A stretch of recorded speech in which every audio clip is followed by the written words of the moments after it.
Proudly presented by Smart Hire.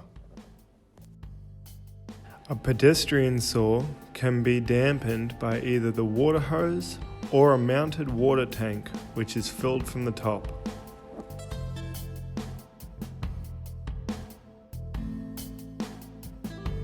The top swivel wheel can be used to adjust the height of the cutting blade, moving left and right for up and down.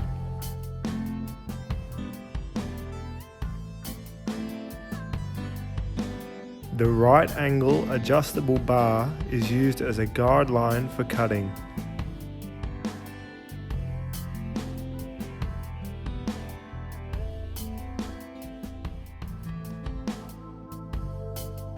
Both on-off switches should be in the correct position, with the choke on, fuel tap open and throttle up.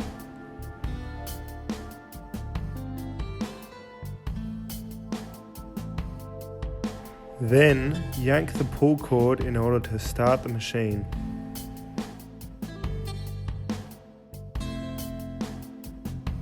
Lower your blade and begin the cutting process.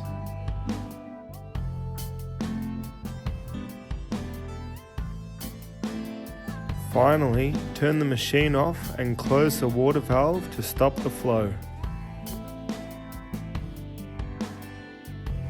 To hire this machine and many more, visit the team in store at Smart Hire.